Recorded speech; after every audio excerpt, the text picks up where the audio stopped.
Greetings, scholars. Today we are going to be diving into an infamous and mysterious figure in Greek mythology, Eris, the embodiment of chaos, discord, and strife. I started researching this goddess while working on a short story in an effort to better understand her character and personality within the mythos. The problem I discovered is that there are two distinct versions or epithets for this goddess. Enyo, a goddess and child of Hera and Zeus, and Eris, a daemona and daughter of Nyx, the primordial embodiment of night. This is a common trend in mythology throughout cultures, as different regional versions of deities can evolve, and cultures may reinvent deities or combine them with other gods, creating different versions of the same figure. When it comes to Eris's dual identities, for me, it shows the Greeks' attempt at understanding chaos and the unpredictable nature and cruelty of the world around them. So let's dive into the two sides of chaos. Enyo may not be the name you're more familiar with, but her personality is the one that shows up in various myths and even media today. The mischievous being that creates conflict among people for fun or at the command of other gods. She is the daughter of Hera and Zeus and is one of her brother Eris' attendants. She does embody the ideas of strife and suffering we associate with Eris, but Enyo is closely tied to war and the battlefield. Hesiod refers to her as the one promotes ugly fighting and conflict, the brute.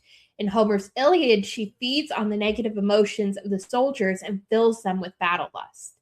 She acts as one of Eris' attendants, riding with him into battle and creating conflict for them both to feed off of.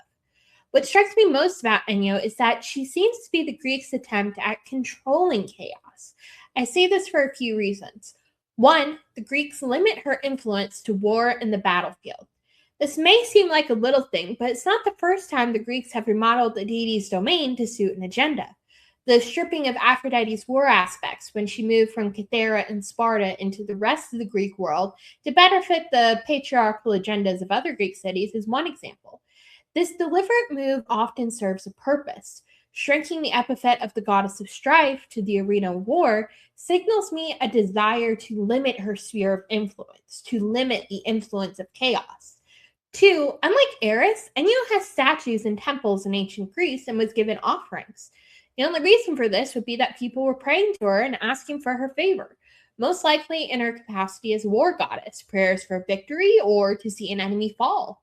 Like people would pray to the gods for fair weather or a good harvest, the idea of praying to Enyo suggests an attempt to control, negotiate, and or influence the force the goddess represents.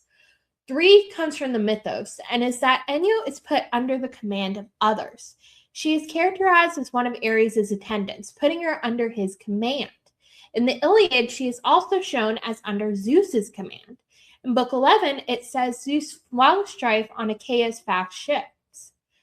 Enyo in the Iliad is shown as subservient. She answers to the Olympians. To me, this is the clearest sign that Enyo is viewed as controlled chaos, chaos wielded for a purpose. This is in direct contrast with the nature of her other epithet, Eris. Eris is the name many of us know the goddess of strife and discord as, but even I was surprised at how little I knew about her nature.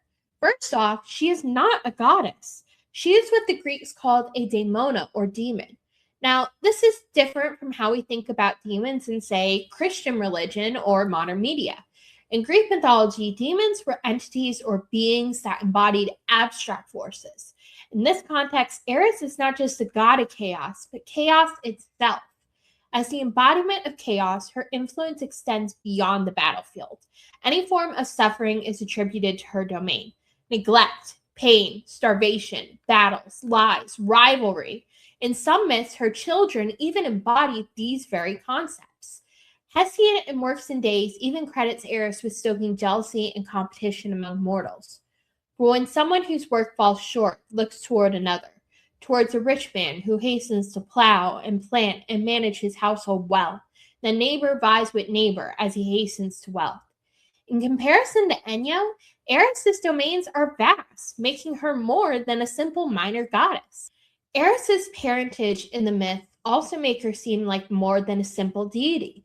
She is the daughter of Nyx, the primordial embodiment of night. Like Nyx, Eris acts less like an active character, but rather a part of the framework or world building of the mythos. Being the daughter of one of the primordials of Greek mythology also places Eris outside the purview of Olympus and closer to the older and more elusive beings like Nyx or Gaia or Uranus. This is further corroborated by her role in ancient Greek religion, mainly that she didn't have one. As I said earlier, unlike Enyo, Eris was not worshipped. She did not have any temples or places where people could give her offerings. The Greeks did not attempt to placate or beseech her. Eris was who she was. There was no changing or controlling her. In this context, Eris is chaos unbound. The recognition that chaos and suffering are neutral forces outside of the control of man. The two distinct epithets of the goddess of chaos and strife shows how the ancient Greeks used mythology to try to characterize these forces. On one hand, you have controlled chaos with Enyo, and chaos as a neutral force with Eris. During my research, I enjoyed seeing the active thinking and debating among the Greeks in their mythology. It demonstrates how epithets are not just different versions of gods, but different ways of thinking and different ideas. It shows how studying mythology teaches us about the people and society the myths come from and how they viewed the world. I hope you guys enjoyed the video. Please excuse a couple of times I stumbled over the word primordial in the video. Fun fact, I tried going back and re-recording, especially the Eris section, like 10 different times, and I just kept stumbling over that word. Eventually, I just gave up and was like, screw it. That's just going to be how it is, and I'll apologize at the end of the video, so I do apologize. This video was based on an article I had written on my Substack, Reader, Writer, Scholar, Goddess or Daemona, an analysis of epithets. If you would like to read the full article, there is some extra just research and content in there that I didn't include in the video. So if you're interested to learn more, you can find it in the link below. Don't forget to subscribe to my Substack or YouTube channel for future content in mythology, literature, history, and writing. Thank you guys so much for your support, and I'll see you in the next project.